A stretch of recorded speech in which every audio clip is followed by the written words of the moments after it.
real. That's one thing that I have promised to myself more than to anybody else, right?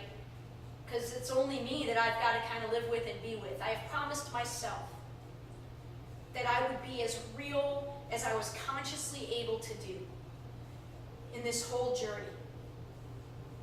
And I am coming at you today with every hope that me just being real today helps get me out of a little bit of a mental hole that I've been in for about 5 days now. So interesting. It's like I'm continuing the roller coaster when I understand the dance. Life is supposed to be a dance. It really is. We're here to co-create and to move with life and that greater energy, whatever you call it. God, source energy, the light, the universe. We're meant to dance with it and to dance with others. Not to put ourselves on a massive roller coaster, which is how I chose to live my life for the first, until I was about 35. The thing is I could feel the roller coaster. I mean, I was living it. Believe me.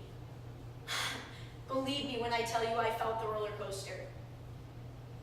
And I tried to get off of it. I tried to change it. But what I now can see is that I wasn't able to dance instead of ride because I wasn't fully understanding myself or the powers that are around us. These amazing, loving, and it's really the power, the greatest power. And there are so many things that I'm tripping myself up on. And I'm the only one to blame. I'm not looking to blame. I've never, ever intentionally sought out to blame anybody for anything in my life.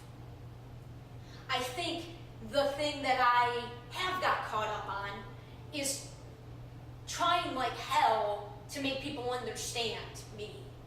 That's where I got, and where I'm continuing to get hung up on. Because I've never had the trust in myself. I've never been able to just trust myself.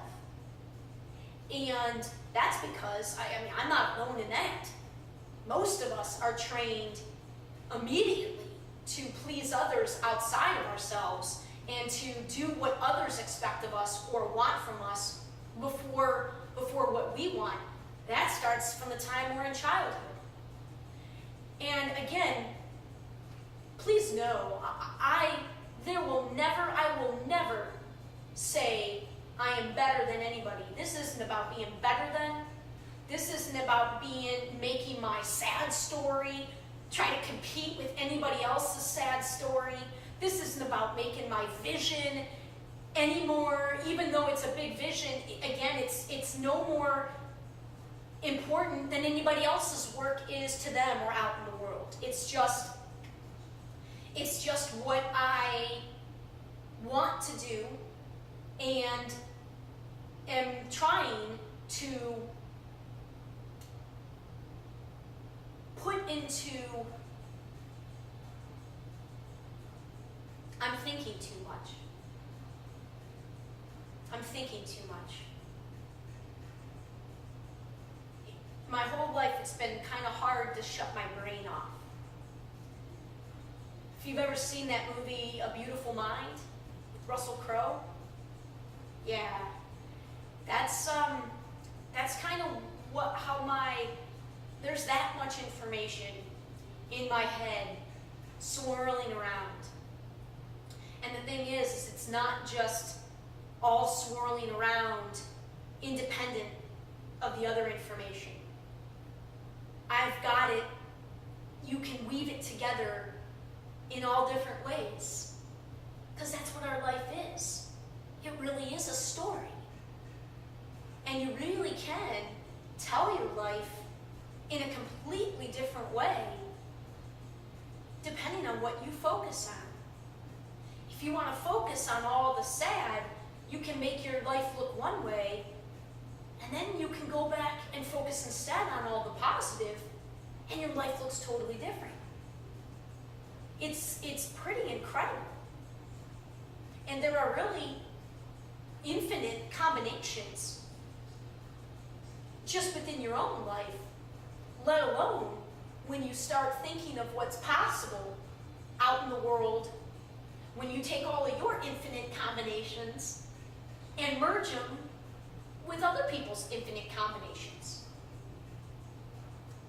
In my head, I leapt. You never have to leap. And I leaped. In terms of, yep, you better believe I understand, like I've never understood before, how our lives, how we're creating our realities. I get it. But you gotta leave room to break old habits, to make new habits, and to give yourself some space for that transition. And I, because of my personality, because of my old story, because of just who I was when all of this happened for me 2 years ago, I left. You know, I immediately tried to apply everything that I had read and learned to my life. And it revealed back to me, yep, Alyson, you do get it. Because the beauty and the